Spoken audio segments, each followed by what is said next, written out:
So oftentimes I get asked, why is it that so many teens don't seem to get their vaccines? So millions of teens in the United States seem to go unvaccinated every year. And the interesting thing is that a lot of it is because of us, the doctors. So we don't always do our part to be able to help our teen patients get vaccinated. And so oftentimes we'll think about what are ways that we could help support ourselves in making sure that we remember to give the vaccines. So the CDC has actually partnered with the AAFP and a bunch of other folks to make sure that we have vaccine schedules. Those vaccine schedules come from the Advisory Committee for Immunization Practices, or the ACIP. The nice thing about that schedule is that it comes out every year and it gets updated. Recently, they've updated the schedule to add some platforms to make it a little bit easier for you to be able to figure out what vaccines your teen needs at the time that they're in for the visit. So there's 2 years that you should really pay attention to. They're the 11 and 12-year-old visit and the 16-year-old visit. So the 16-year-old visit now has its own platform all of its own. So that 11 to 12-year-old visit is one that you're probably already familiar with.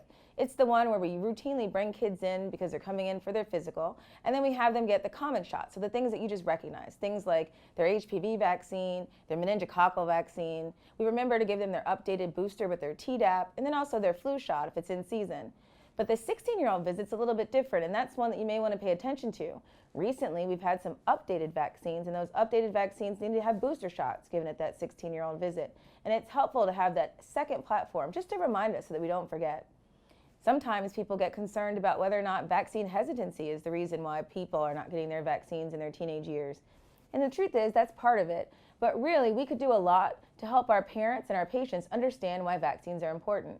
The most important thing you can do is give a really strong recommendation. Strong recommendations don't always sound the way you think they do, though.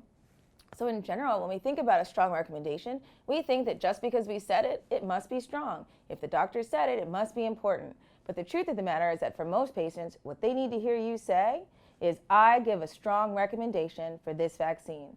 And if that's the case, then that makes much more difference. Other ways to address patients or families who may seem a little bit hesitant to get their vaccines are things like listening to what they actually feel about the vaccine.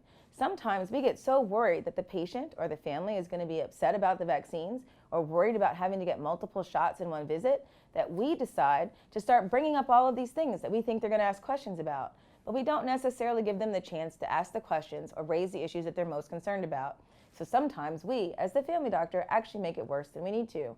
So next time, just try asking the patient, what are they concerned about or what's making them worried? And then sort of address their concerns, focusing on what they're worried about. And if at that visit the patient just isn't ready, they're not trying to have the vaccine that day, there's no reason to pick a fight. You can live to fight another day. So there's some really interesting best practices that you could use to try to help make it possible for all of your patients that are adolescent or even adults to be able to get their vaccines at the time that they're in the office to see you. So the way I try to think about it to keep myself organized is thinking about it from outside of the office to inside the office. So before the patient even comes in, using things like reminder recall systems that either send out a text message or reach out to the patient through the patient portal, or even old school sending them a letter or a postcard might remind the patients to come in for their well visits or come in for the vaccine if they're just due for a vaccine. Once the patient gets to the office, it helps to have things like standing orders, because if you have a standing order, then your nurses can go ahead and start that vaccine conversation even before you come into the room. That's a useful way of being able to keep everybody on the team engaged and involved in helping to make sure adolescents are getting their vaccines on time. Using things like vaccine and immunization registries is a really useful way to figure out whether or not patients have gotten all the shots or whether they're due for something different or whether or not you actually needed to give them an extra dose of something that was just in the catch-up because they just happened to only get 2 or 3 doses and they were supposed to get 3 or 4. So if you're looking for more tools about how you can improve your vaccination rates for teens in your practice, visit the Highlight on Vaccinations for Teens website. It's part of a program developed by the American Academy of Family Physicians Foundation along with Sanofi Pasteur. They have a website with this and other tools that you might find very useful.